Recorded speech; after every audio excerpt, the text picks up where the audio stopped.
Yo, what's up guys? It's Drew from Ado Sounds, and today I wanted to make this video on how to not suck at making beats. A lot of people know that they suck and they just don't know how to get better. So I'm going to tell you what helped me along my music production journey and helped me turn into a professional producer. So the first tip I have for you is to listen to a ton of music in the genre you want to make. So if you want to make R&B music, you need to be listening to R&B music for 1 to 2 hours a day, every single day. Do not miss out on that music listening time, because you're going to hear so many ideas and train your ear to make good R&B that way that it's going to be super easy when you go into your DAW to translate those ideas. But if you don't ever listen to any new music in the genre you want to make, you're just not going to have ideas, and your ideas aren't going to fit the genre. So I highly encourage you to listen to music every single day.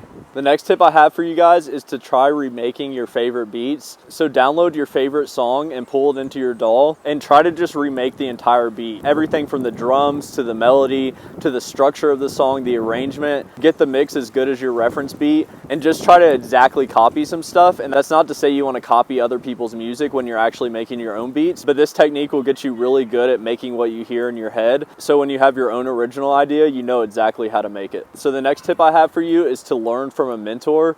So try to find a mentor, whether that be in person, somebody that you know that's really good at making beats, somebody online that you can take lessons from, or it could even be a really good YouTube channel that you trust. But find somebody to teach you how to make beats. Don't try to do this journey completely on your own. If you're trying to do it on your own, it's going to take a lot more time. But if you find a good mentor that can show you the ropes, you're going to learn extremely fast. The next tip I have for you is that sample selection is everything. So focus on sample selection first. And what I mean by this, don't spend hours tweaking a kick drum that doesn't sound that good trying to make it sound good. Instead, find a good kick drum that you can just drag in and use and keep your workflow going. This is going to save you a ton of time to actually be working on your beats instead of trying to get a sample to sound perfect. And on top of that, it's going to make it where you barely have to mix your beats. If your samples already sound really good, when you put them together, they're going to sound good together. So you don't actually have to sit there and mix your beats and spend tons of time on that. The next tip I have for you is to focus on learning how to set your volume levels correctly. And the reason for this is because if you do this, it's going to save you a ton of time with mixing, because your beat is already going to sound balanced. And on top of that, a big part of the rhythm and bounce in your beats is actually how loud the sample is. So for example, if you have an open hi-hat too loud, it's going to completely fuck up your bounce and the balance of your beat.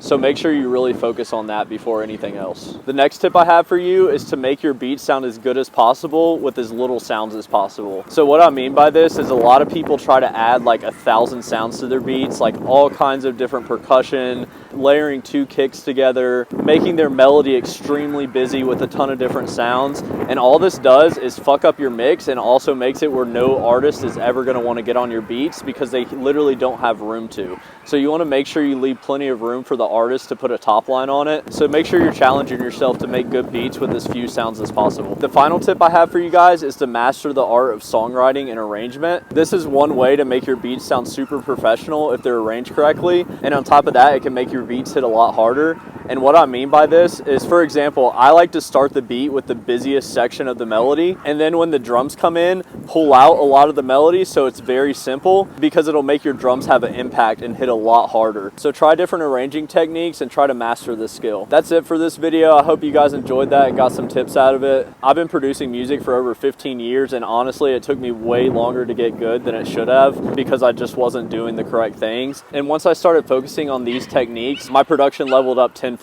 Anyways, I'll see you guys in the next video. Peace.